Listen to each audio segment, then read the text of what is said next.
On one hand, the Dhami government is praising itself for its disaster management efforts, while on the other, former Chief Minister and Haridwar MP Trivendra Singh Rawat has exposed its reality of disaster management in Uttarakhand in Parliament. While the Uttarakhand government recently celebrated its 3-year anniversary, during which the Dhami government highlighted its promptness and the steps taken in the field of disaster management as achievements, former Chief Minister and Haridwar's MP Trivendra Singh Rawat exposed these claims in the Parliament just a day ago, expressing his grief over the recent avalanche in Badrinath that claims the lives of 8 workers. Trivendra Rawat stated that the situation of disaster management in Uttarakhand is extremely serious. He especially drew the Parliament's attention to the avalanche-prone glaciers along the Badrinath and Kedarnath pilgrimage route. Just before the start of Char Dham Yatra, he pointed out risks associated with this route and stated the major part of Uttarakhand's economy depends on religious and adventure tourism. He specifically mentioned the Kanchenjunga and Randhang glacier located on the Nar and Narayan mountains in route of Badrinath, which often cause avalanche, impacting the yatra and posing serious threats to life and property. He questioned whether any special action plan is being prepared to deal with the risk posed by such avalanche in glacial and inflection zone. लेकिन कुछ बातें मैं पूछना चाहूँगा, विशेषकर उत्तराखंड को लेकर के, कि उत्तराखंड में सब जानते हैं कि जो धार्मिक पर्यटन है और जो साहसिक पर्यटन है, ये हमारे राज्य की जीवन रेखा है, उससे उसकी आर्थिकी चलती है। अभी अभी बद्रीनाथ में एक बड़ी आपदा आई जिसमें 8 बिहार के मजदूर वो मारे गए।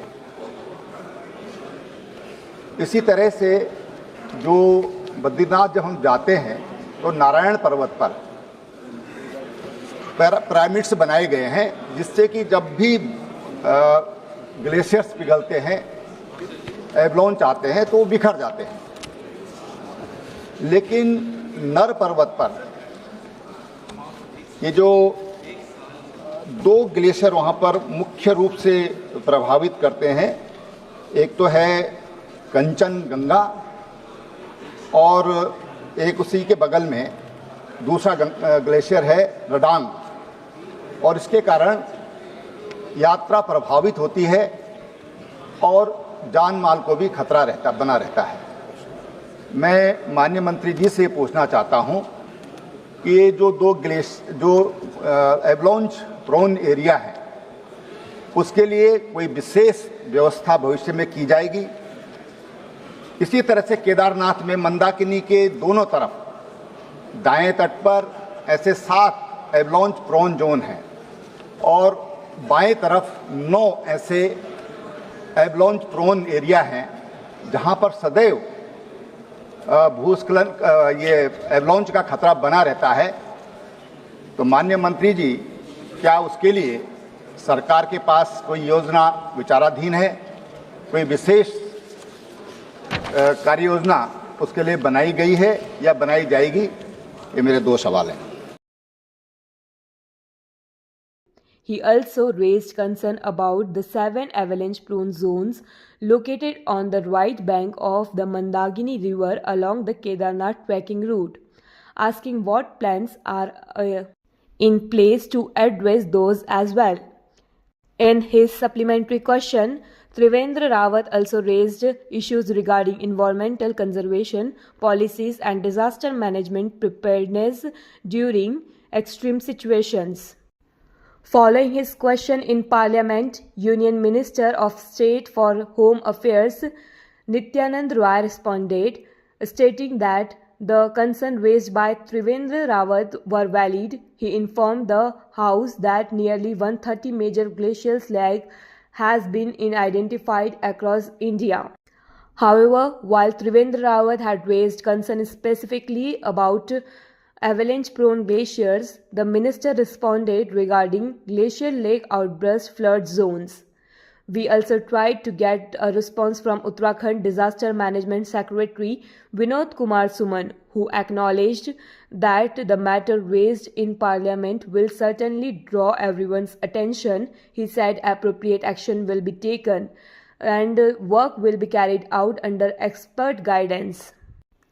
Additionally, Vinod Kumar Suman shared that whenever the glacier grows in size on the Kedarnath and Badrinath route, work is carried out promptly to clear the roads. He mentioned that while there has no official research or comprehensive report on the glaciers, there are around 7 to 8 glaciers in the area that are particularly risky, where routine action are taken regularly.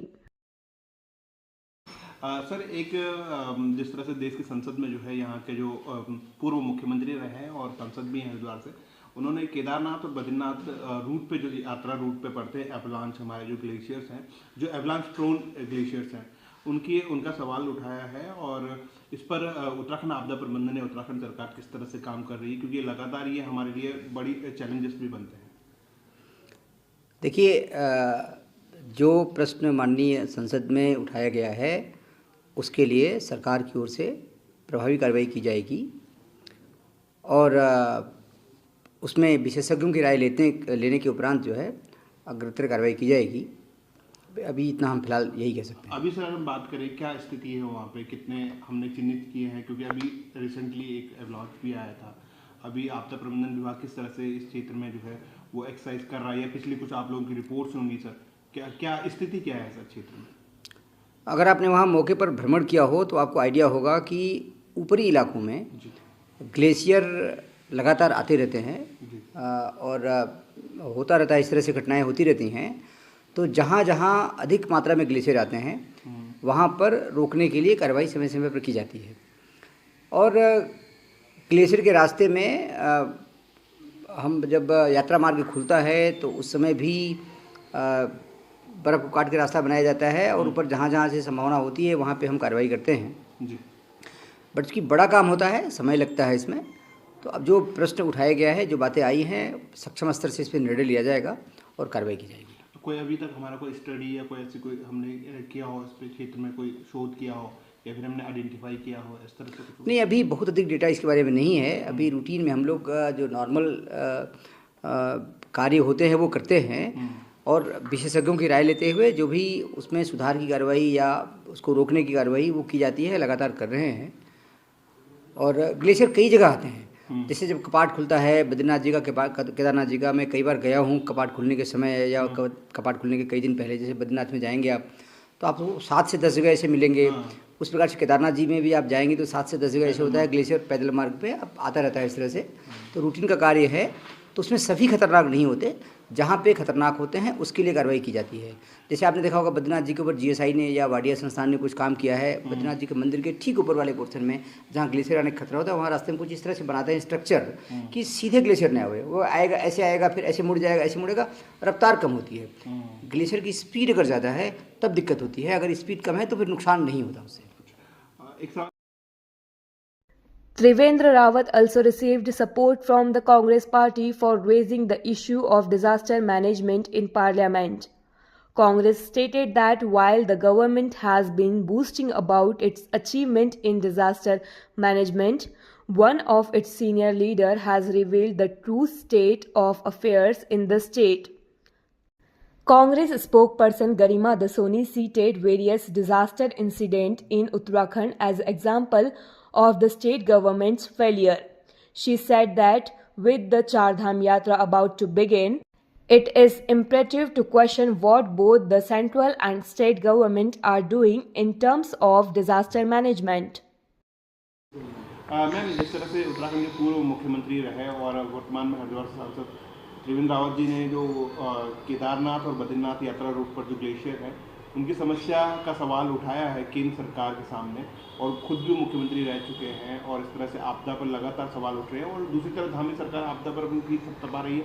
किस तरह से देखते हैं? नहीं, सवाल उनका बिल्कुल मौजू है, बिल्कुल जेन्युइन है, क्योंकि हमारी जो भौगोलिक विषमताओं वाला हमारा प्रदेश है, आपदा के साथ हमारा चोली दामन का साथ रहता है। कभी सिलक्यारा टनल हादसा होता है, तो कभी जोशीमठ भूधसाव होता है, और अब अभी हाल ही में बद्रीनाथ में जिस तरह से मौसम खराब होने की सूचना ऑलरेडी थी सरकार और प्रशासन के पास, उसके बावजूद भी वहाँ कार्यरत मजदूरों को समय रहते इवैक्यूएट नहीं किया गया, और जिसमें मजदूरों की जान चली गई, वो अपने आप में एक बड़ा हादसा था। तो उसी को लेकर उन्होंने अपनी चिंता व्यक्त करी है कि चारधाम यात्रा शुरू होने वाली है, और उस मार्ग पर जितने भी एवलांच प्रोन एरियाज हैं उनके लिए सरकार समय रहते क्या कर रही है। केंद्र सरकार हो या राज्य सरकार का आपदा प्रबंधन विभाग हो, उसको पूरा मुझे लगता है मुस्तैद रहना चाहिए, क्योंकि ऐसा ना हो कि हमारी उदासीनता से या हमारी नेग्लिजेंस से किसी के घर का चिराग बुझ जाए। तो इससे पहले भी त्रिवेंद्र रावत जी प्रदेश की चिंता सदन के अंदर जाहिर कर चुके हैं, और आज भी जो उनका सवाल है वो बिल्कुल समसामयिक है। और चारधाम यात्रा को हम जितना भी सुगम, सुरक्षित और सुलभ लोगों के लिए बनाएंगे, उतने ही यात्री यहाँ धार्मिक पर्यटन और साहसिक पर्यटन के लिए आएंगे, और हमारी आजीविका बहुत बड़े पैमाने पर इन्हीं पर्यटन पर निर्भर करती है। तो पर्यटन की अगर हम अनदेखी करेंगे तो फिर तो हमारे पास बचेगा कुछ नहीं। अच्छा, एक दूसरा सवाल ये